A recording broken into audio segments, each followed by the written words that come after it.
Hi friends, 5 நிமிஷத்தில் phone வாங்கின ஆட்கள் நாங்களாக தான் இருப்போம். ஃபஸ்ட்டு வந்து ஜேம்ஸ் அண்ட் கோவுக்கு போனோம் பார்த்துட்டோங்க. அங்கே வந்து நிறைய செல்லு பார்த்தோம், எதுவும் பிடிக்கலை. அதாவது நம்மளுக்கு வந்து கேமரா கிளியராக இருக்கணுமே அப்படின்னு சொல்லிட்டு தேடி தேடி பார்த்தா நம்ம பார்த்த செல்லு அங்கே இல்லை, ஒரு 2 நாளில் கிடைக்கும் அப்படின்றாங்க. ஆனால் நம்ம வந்து அடுத்த நாள் ஊருக்கு கிளம்பணும் இல்லையா? ஏன்னா இது வந்து கிறிஸ்மஸ்க்கு அடுத்த நாள் உள்ள மினி விளாக் தான் இது, ஓகேவா?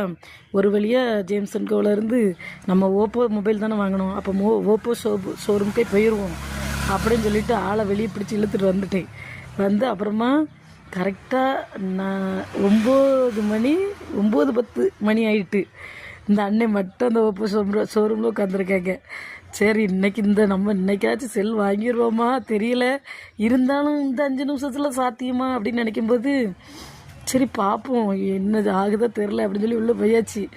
போனால் அந்த அன்னைய பண்ண கைடன்ஸில் எங்கள் வீட்டுக்காரர் 5 நிமிஷத்தில் செல்லை வாங்கி உடனே பேமெண்ட்டும் பண்ணி 10 நிமிஷத்தில் கடையை விட்டே வெளியே வந்துட்டோன்னு பார்த்துடுங்க. அந்த அளவுக்கு சூப்பர் ஒரு ரெஸ்பான்ஸு. ஏற்கனவே இன்னொரு மொபைல் கடைக்கு போகணும், அங்கே வந்து டெமோ காட்டுங்க அப்படின்னு சொன்னால் டெமோ காட்ட மாட்டேன்ட்டாங்க. சரி, அப்போ நம்ம ஓப்போ ஃபோன் தான் வாங்கணும்னு கன்ஃபார்ம் ஆயிடுச்சு, நம்ம ஷோரூம்லேயே வாங்கிடுவோமே அப்படின்னு சொல்லிட்டு போனோடனே இந்த அண்ணன் வந்து டெமோ எல்லாமே சூப்பராக கைடன்ஸ் பண்ணாங்க.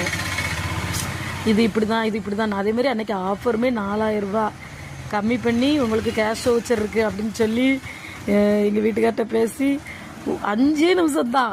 சரி, ஓகே, நான் உடனே இந்த மொபைலை கொடுத்துருங்க அப்படின்னு சொல்லிட்டு உடனே வாங்கியாச்சு. உடனே அந்த பண்ணே ஓப்பன் பண்ணியும் கொடுத்தாச்சு. பண்ணின்னு பாருங்கள் எவ்வளோ அழகாக இருக்குது அப்படின்ட்டு. ஆனால் அந்த சொன்னாங்க இது வந்து வீடியோ எடுக்கிறதுக்கு சூப்பராக இருக்கும், நல்லா குவாலிட்டியாக இருக்கும் அப்படின்னோடனே சரி அப்படின்ட்டு வாங்கிட்டோம். அதுக்கப்புறம் ரொம்ப ஹாப்பியாக இருந்துச்சு. சரி, ஏன்னா அன்றைக்கி ஒரு ஆஃப் டே ஃபுல்லாக செல்லுக்குன்னே அலைஞ்சிருப்போம். இன்றைக்கி செல் வாங்கிக்கிட மாட்டோம் அப்படின்ட்டு ஒரு முடிவுக்கு வந்துட்டோம். லாஸ்ட்டாக ஃபைனலாக எப்படியோ வாங்குறதுக்கு அன்றைக்கி ஒரு பாக்கியம் கிடச்சிது, வாங்கிட்டு வந்துட்டு வந்துடுங்க.